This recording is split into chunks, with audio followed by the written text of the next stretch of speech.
اب بلا تاخیر خطاب کے لیے میں دعوت دیتا ہوں سرمایہ ملت اسلامیہ عظیم مذہبی سکالر پروفیسر محمد رضا ثاقب مصطفی صاحب، بانی ادارت المصطفیٰ پاکستان، جو گلی گلی نگر نگر قرآن کا درس اور قرآن کا پیغام عام کر رہے ہیں، بڑی خوبصورت پیرائے میں گفتگو کرتے ہیں۔ آپ ساتھیوں سے گزارش ہے کہ اپنی توجہ سماعتوں کی پوری حضرت کی طرف رکھیں اور بلا تاخیر اب خطاب فرمائیں گے پروفیسر محمد رضا ثاقب مصطفی صاحب۔ الحمدللہ رب العالمین والعاقبۃ للمتقین والصلاة والسلام علی سید الانبیاء والمرسلین۔ قال اللہ تعالی وتبارک فی القرآن المجید والفرقان الحمید۔ بسم اللہ الرحمن الرحیم۔ لقد من اللہ علی المؤمنین اذ بعث فیہم رسولا۔ صدق اللہ مولانا العظیم وصدق رسولہ النبی الکریم الرؤوف الرحیم۔ تمام حمد و ثنا، تعریف و توصیف اللہ جل مجدہ الکریم کی ذات بابرکات کے لیے، جو خالق کائنات بھی ہے اور مالک شاشہات بھی۔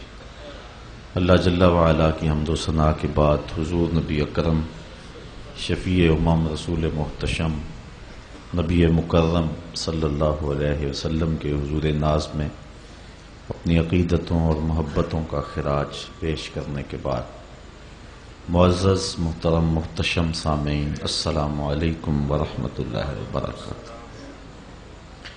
میں زیادہ لمبی گفتگو نہیں کرنی، اختصار کے ساتھ کچھ باتیں آپ کے گوش گزار کرنا چاہوں گا۔ اللہ تعالیٰ میری زبان پہ کلمۃ الحق جاری فرمائے۔ جیسا کہ آپ سب کے علم میں ہے کہ آج کی یہ سالانہ محفل نعت جو سال ہا سال سے یہاں انعقاد پذیر ہو رہی ہے، ہمارے محترم عالی مرتبت جناب ملک یوسف صاحب، جناب محترم ملک ناصر صاحب اور جناب ملک آصف صاحب اپنے بزرگوں کے ایصال ثواب کے لیے بارگاہ رسالت مآب صلی اللہ علیہ وسلم میں ہدیہ عقیدت پیش کیا کرتے ہیں۔ آگے ہر سال ان کے والد بزرگوار بھی اس محفل میں موجود ہوا کرتے تھے۔ آج پہلا موقع ہے کہ وہ اس محفل میں شریک نہیں ہیں۔ اللہ اس کی برکتیں ان کی قبر میں اتار دے اور ان کی قبر کو وسیع، کشادہ، منور، خوشبودار اور ٹھنڈا کر دے۔ آقا کریم علیہ السلام کا تذکرہ نور کرنے اور سننے کے لیے ہم ہر سال یہاں جمع ہوتے ہیں اور اپنی سعادت مندیوں کے حصے سمیٹتے ہیں۔ حضور کا ذکر نور یقیناً ہمیں تسکین دیتا ہے اور اس سے ہم قرار پاتے ہیں۔ حضرت شیخ مہدی الفاسی علیہ رحمہ کا قول میں اکثر بیان کرتا ہوں کہ آپ فرماتے ہیں کہ حضور کا ذکر سن کر جس شخص کے سینے میں ٹھنڈ نہیں پڑتی، اس کے سینے میں دھڑکنے والا دل کسی مومن کا دل ہی نہیں ہے۔ یہ ہو ہی نہیں سکتا کہ حضور کا ذکر ہو اور تسکین نہ پہنچے۔ تو اہل ایمان حضور کے ذکر سے تسکین پاتے آئے ہیں اور یقیناً یہ شے ان کے لیے باعث قرار ہے اور وہ اس سے اپنے قلب میں ایک ٹھنڈک اور راحت کو اترتا ہوا محسوس کرتے ہیں۔ ویسے تو پورا سال ہی حضور کے نام کی محافل کا انعقاد جاری رہتا ہے، لیکن ربیع الاول کا چاند طلوع ہوتے ہی محافل کا جو سلسلہ شروع ہوتا ہے وہ کئی مہینوں پر پھیل جاتا ہے۔ اب ربیع الثانی بھی نہیں، جمادی الاولیٰ ہے، وہ بھی نصف کو چھو رہی ہے، لیکن اس کے باوجود حضور کے نام سے محافل کا جو آغاز ربیع الاول میں ہوا تھا وہ ابھی تک جاری ہے۔ جب سے چند بد نصیب لوگوں نے الٹی ٹیڑھی لکیریں کھینچ کر کے انہیں پیغمبر حسن کے خاکے قرار دیا تو امت کے سینوں میں ایک ابال پیدا ہوا ہے۔ علامہ اقبال نے کہا تھا، مسلماں کو مسلماں کر دیا طوفان مغرب نے، تو رد عمل پیدا ہوا اور پھر کائنات کا کوئی کونا اور گوشہ نہیں ہے اس کے بعد کہ جہاں حضور کا ذکر نہ ہو رہا ہو۔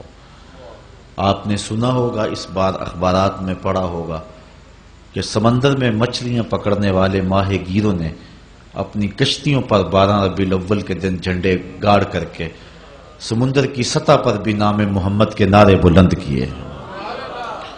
مغرب کے پاس جدید سیٹلائٹ کا نظام موجود ہے، وہ دیکھے نا کہ کائنات کا کوئی کونا ایسا نہیں بچا ہے جہاں حضور کے نام کے قصیدے نہ پڑے جا رہے ہیں۔ اور سیدی اعلیٰ حضرت نے کیا خوب کہا، فرش پہ تازہ چھیڑ چھاڑ، عرش پہ طرفہ دھوم دھام، کان جدر لگائیے تیری ہی داستان ہے۔